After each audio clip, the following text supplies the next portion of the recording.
नमस्ते बच्चों। आज के शब्दावली सत्र में आप सभी का स्वागत है। हम सभी यहाँ पर करीब 20 से अधिक शब्दों को क्विक जल्दी से 2-3 मिनट में सुनने समझने और वाक्य में प्रयोग करना सीखेंगे। तो जैसे कि पिछले सत्रों में भी आपने देखा है, हम एक प्रकार के वाचन और उच्चारण को लेते हैं और ये आपके लिए जानना बहुत आवश्यक है कि यह हमारे संपूर्ण हिंदी प्रश्न पत्र के करीब 20 अंकों को, यदि आप ध्यान दें, इस श्रेणी में यहाँ आने पर 20 अंकों को लेता है।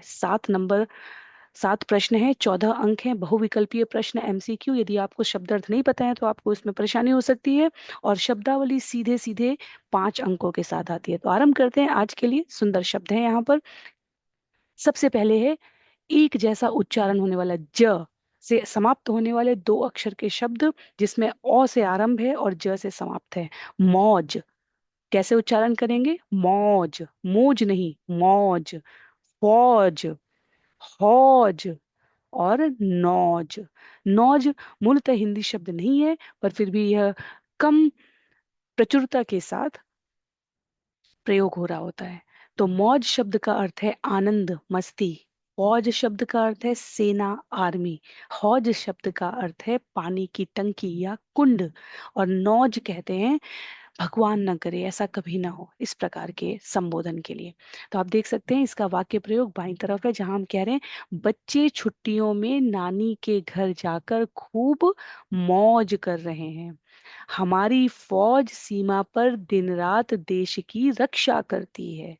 गांव के हौज में, पानी की टंकी कुंड में, जानवर पानी पीने आते हैं। और नौज को संबोधन की तरह, नौज नौज ऐसा बुरा वक्त भगवान न करे, ऐसा बुरा वक्त किसी पर ना आए।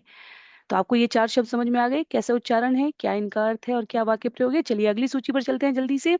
जो च से समाप्त होने वाले 2 शब्द हैं हमारे, 2 अक्षरों वाले, इसमें ओ की मात्रा है और ये एक जैसे हैं। और मैं इनको एक साथ हमेशा शब्दावली में, आपने देखा होगा, इस अभ्यास में प्रयोग करती हूँ, क्योंकि इससे हमारे स्मरण शक्ति में, हमारे माइंड मैप में, हमारा मस्तिष्क इसे बड़े जल्दी से अपने दिमाग में अंकित कर लेता है। क्या है?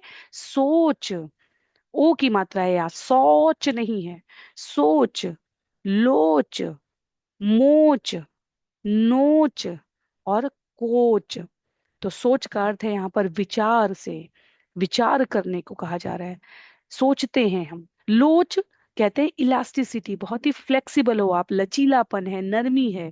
मोच कहते हैं जोड़ का खिंच जाना, जो हमारे जॉइंट्स हैं बॉडी में, वो अगर उनमें स्प्रेन आ जाता है तो उसे कहते हैं हिंदी में मोच आ गई।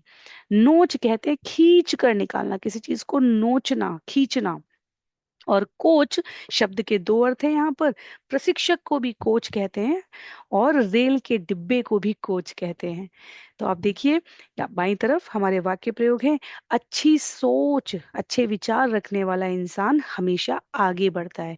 मैं प्रत्येक शब्द सूची के साथ आपको वाक्य प्रयोग के लिए भी प्रोत्साहित करती हूँ, क्योंकि इससे आप अपने व्यवहारिक स्तर पर, प्रैक्टिकल लेवल पे अपने आसपास इन शब्दों का प्रयोग सीख पाएंगे। और आपको जब यह किसी पैराग्राफ में आएंगे, गद्यांश में आएंगे, तो भी आपको इसका उत्तर देने में, समझने में आसानी रहेगी। तो सोच को कैसे प्रयोग कर रहे हैं? अच्छी सोच रखने वाला इंसान हमेशा आगे बढ़ता है। योग करने से शरीर में लोच आ जाती है।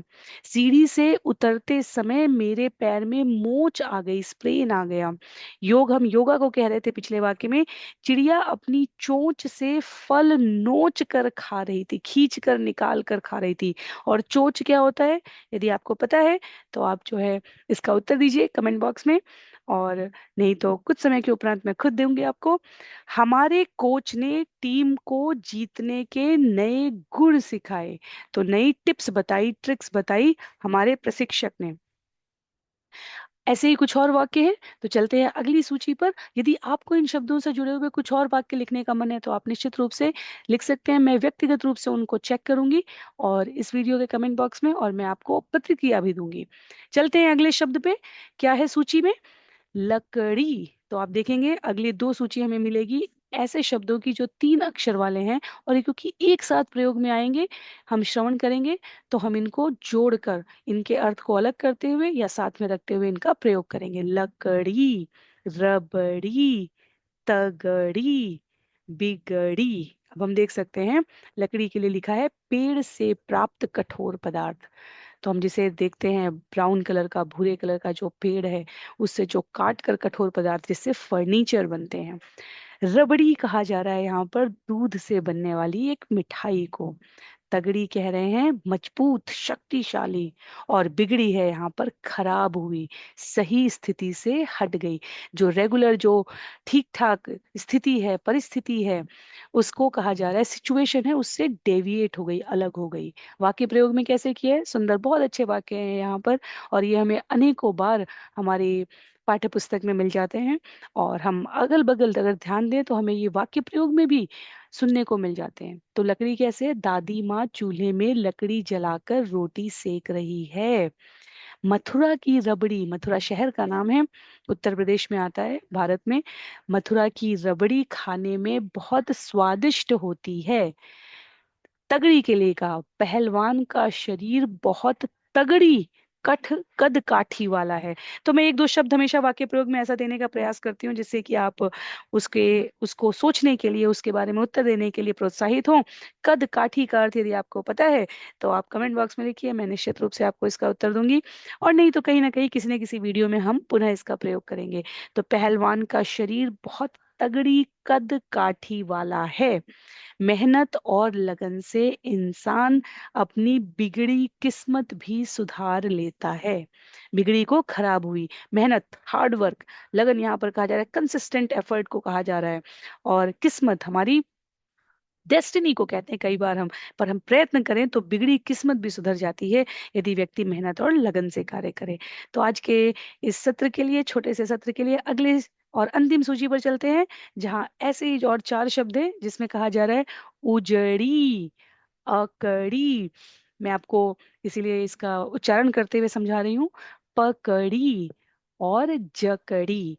तो इनके अर्थ क्या है, उजड़ी है यहाँ पर नष्ट हुई, वीरान हुई, जो डेविएट हो गई है, इतनी डेविएट कि अब उसे वापस से हम रिक्रिएट करने के लिए बहुत प्रयत्नशील होंगे, अन्यथा या वापस वो इरिवर्सेबल चली गई, नष्ट हो गई। जैसे हम जब वाक्य प्रयोग में करेंगे तब इसको हम जानेंगे। अकड़ी, घमंड या कठोरता से भरी हुई, घमंड कहते हैं ईगो को, प्राइड को। पकड़ी है हमारा थामना, गिरफ्त में लेना। और जकड़ी है कस कर बांधना। तो देखिए आप, यहाँ पर ये मिल जाते हैं कई बार हमें एमसीक्यू में इस प्रकार के प्रश्न, जहाँ पे उजड़ी, अकड़ी, पकड़ी, जकड़ी चारों लगते हैं, हमें लगता है सब सही है, लेकिन उसके वाक्य प्रयोग से हम उसका अंतर कर सकते हैं। जकड़ी, अकड़ी, पकड़ी और उजड़ी, उजड़ी थोड़ा अलग है, पर यदि हम देखें तो ये तीनों शब्द एक जैसे लग रहे हैं हमें। अब देखते हैं वाक्य प्रयोग में ये किस प्रकार से अंतर है। बाढ़ के बाद पूरी बस्ती उजड़ी हुई दिखाई दे रही थी। ठंड में बैठे रहने से उसकी टांगे अकड़ी रह गई। माँ ने गिरते हुए बच्चे की बाह कस कर पकड़ी। पुलिस ने चोर को रस्सी से जकड़ी हुई हालत में पकड़ा। तो हालत शब्द क्या है, यहाँ पर सिचुएशन को कहा जा रहा है।